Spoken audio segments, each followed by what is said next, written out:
दर्शक बंधु मु मोर छोट छोट वीडियो माध्यम आपण को जगतसिंहपुर जिलार झंकड़ प्रगणा थिबा विभिन्न मठ मंदिर और साधना पीठ विषय बराबर देखे आसुछि।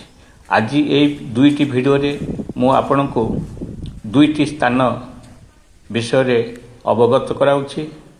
जगतसिंहपुर झंकड़ पीठ ओडिशार सांस्कृतिक और आध्यात्मिक इतिहास रे एक स्वतंत्र स्थान अधिकार करे।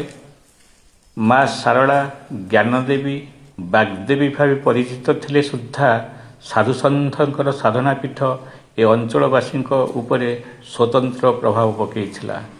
बाबा गोरखनाथ यह प्रकाशयोग्य जे से जड़े सिद्ध साधक थिले। तांकर साधनारे सिद्धित्व प्राप्ति एवं साधनारत थाई आकारु निराकार को परिवर्तित रहस्यमय अटे। तत्कालीन समय बाबांकर अनेक शिष्य थिले।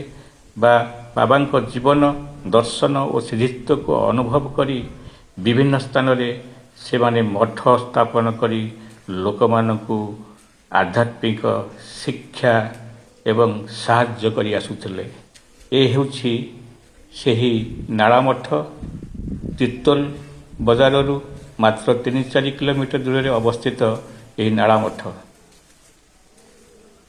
एवं सही समय पंचसखा नामक 5 जन साधु यही अंचल देखा देइथिले। से माने नाला ताला बनबिहारी अजाना और अर्जुन।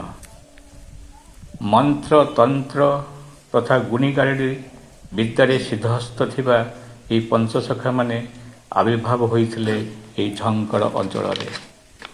एबे मु नै आसुछि आपन को अर्जुन मठ को। आपण देखुथिबा स्थानटी हेउछि अर्जुन मठ।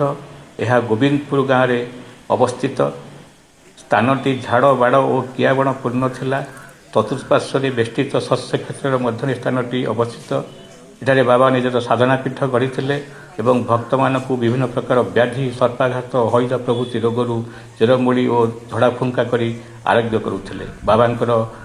बाबांकर महाप्राणय परे बदली जाइथिला दिन मास वर्ष एवं लोक माने को मानसरे ए स्थानटी रहिथिला जीवंत। विराटकाय अर्जुन गछ मूल बाबांक समाधि को पूजा करुथिले। समय बदली गला। वर्तमान लोकमान प्रचेषार स्थानटी नुआ रूप रंग नहीं और चमकी उठुछि। थरे पीठ को आसी बाबांक आशीर्वाद लाभ करंतु एवं अनुभव करंतु।